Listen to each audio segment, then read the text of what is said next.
Good evening student. अगर आप class 5 में पढ़ते हैं और आप जवाहर नवोदय विद्यालय की तैयारी करना चाहते हैं, जवाहर नवोदय विद्यालय एंट्रेंस एग्जाम की तैयारी करना चाहते हैं, तो आप इस चैनल को सब्सक्राइब कर सकते हैं, क्योंकि आज की इस वीडियो में हम आपको जवाहर नवोदय विद्यालय एंट्रेंस एग्जाम में क्या क्या आपको तैयारी करना है वो मैं आपको उस विषय पर चर्चा करने वाला हूँ। ठीक है, तो चलिए हम आपको दिखाते हैं सबसे पहले प्रश्नों को।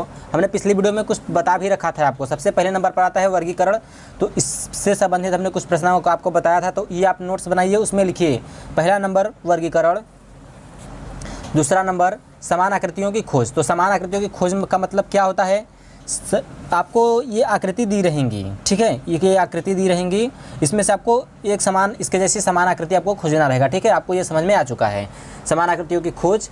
और आप लिख लीजिए तीसरा नंबर पैटर्न पूर्ण करना, तीसरा नंबर आपको पैटर्न पूर्ण करना है। और चौथा नंबर आकृति श्रृंखला या श्रेणी क्रम। ठीक है, चौथा नंबर आपका हो जाता है आकृति श्रृंखला या श्रेणी क्रम। तो ये 6 महीने में आपको जो है कि नवोदय विद्यालय एंट्रेंस एग्जाम की तैयारी आपको बहुत जल्दी से करवाई जाएगी। ठीक है, क्योंकि आपका पेपर होगा 6 महीने बाद से। ठीक है, तो नवोदय विद्यालय का एंट्रेंस एग्जाम यही आपको ठंडे के मौसम में जनवरी करीब में आपको भराने लगता है। ठीक है, तो उस टाइम आप लोग फार्म अपना भर लीजिएगा। तो उससे पहले हम आपको ये पाठ से संबंधित आपको समझा रहे हैं कि क्या क्या आपको तैयारी करना है, तो उनसे संबंधित आपको समझ में आना चाहिए। और प्रश्न 5वें नंबर पर आपका आता है समसंबंध या सदृश्यता, यानी समसंबंध या सदृश्यता। तो ये आपको तैयार करना है, 5वां नंबर हो गया आपका ये।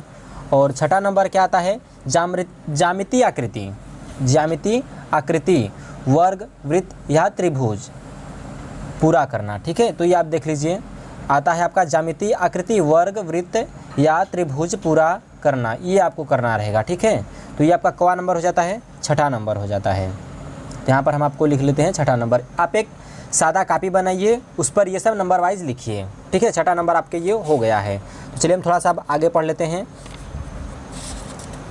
अब आगे बढ़ते हैं हम, तो आगे बढ़ गए, तो आगे बढ़ने के बाद हमें क्या मिलता है, ये प्रश्न ये आपका होता है 7वां नंबर प्रश्न। तो इसमें क्या करना रहता है आपको, दर्पण प्रतिबिंब एवं जल प्रतिबिंब, दर्पण प्रतिबिंब एवं जल प्रतिबिंब। तो ये आपको समझना रहेगा। ठीक है, तो इससे संबंधित आपको मानसिक योग्यता के परीक्षण के जो कि प्रश्न आपको देखने को मिलेंगे। तो ये 7वां नंबर आपको डालकर लिख लीजिए दर्पण प्रतिबिंब एवं जल प्रतिबिंब। तो चलिए अब आपका आता है कागज़ के मोड़ एवं पंच। तो ये आपका 8वां नंबर हो जाएगा। नंबर वाइज आप लोग लिखिएगा, कॉपी ले लीजिएगा अपना, नंबर वाइज आप डालकर जो है कि लिखिएगा कागज़ के मोड़ एवं पंच। और अब आता है 9वां नंबर। तो 9वां नंबर पे क्या आ जाता है आपका, कागज़ के टुकड़े एवं उनसे बनी आकृतियाँ, कागज़ के टुकड़े एवं उनसे बनी आकृतियों पर आधारित ये प्रश्न है। तो ये आपका 9वां नंबर हो जाता है। 9वां नंबर पर ये प्रश्न नंबर आपका आता है, ये आपको नंबर वाइज पढ़ाया जाएगा। ठीक है, तो हमने चलिए आगे हम पहले आपको बस समझा देते हैं, फिर उसके बाद आपसे बाद में बात होगी। तो यहाँ पर अब आ जाता है 10वां नंबर छिपी हुई आकृति, छिपी हुई आकृति 10वां नंबर आपका है छिपी हुई आकृति। और इसके बाद आता है अंक गणित। ठीक है ना, अंक गणित आपका आ जाता है खंड 1 अंक गणित, और ये खंड दूसरा अंक गणित। तो मतलब आप समझ सकते हैं कि अंक गणित ये खंड नंबर दूसरा में अंक गणित आता है। खंड 3 खंड दिए रहते हैं, पहला खंड में मानसिक योग्यता परीक्षण, दूसरे खंड में अंक गणित। तो ये अंक गणित आता है। तो अंक गणित की तैयारी जो है कि गणित में कराई जाएगी, गणित वाले सेक्शन की वीडियो में कराई जाएगी। ठीक है, तो अभी हम मानसिक योग्यता परीक्षण से संबंधित जो कि आपको प्रश्नों को बताएंगे और हल कराएंगे।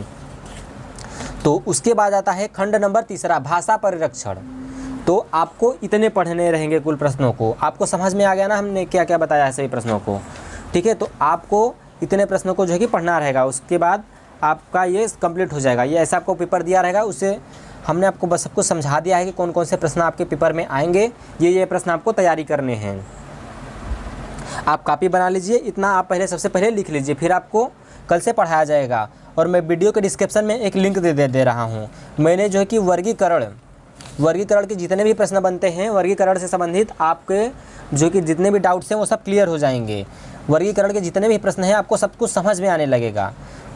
इस पर मैंने वीडियो बना रखा है पहले भी, और मैंने वर्गीकरण जितना भी पार्ट है, मैंने वर्गीकरण का वीडियो आपको बनाकर मैंने पूर्ण कर दिया है वर्गीकरण को। ठीक है, तो आप तैयारी कर लीजिए। फिर उसके बाद पैटर्न पूर्ण करना। अब हम ये समान आकृतियाँ, दूसरे नंबर पर आता है समान आकृतियाँ की खोज, समान आकृति की खोज। तो ये दूसरे नंबर पर आपको पढ़ाया जाएगा। तो मैंने वर्गीकरण को पढ़ा दिया है, दूसरा नंबर आपको ये पढ़ाया जाएगा। तो चलिए अब तक के लिए इतना ही, मिलता है आपको नेक्स्ट वीडियो में। जो छात्र जवाहर नवोदय विद्यालय की तैयारी करना चाहते हैं एंट्रेंस एग्जाम की, वो हम अपने कमेंट में पूछ सकते हैं।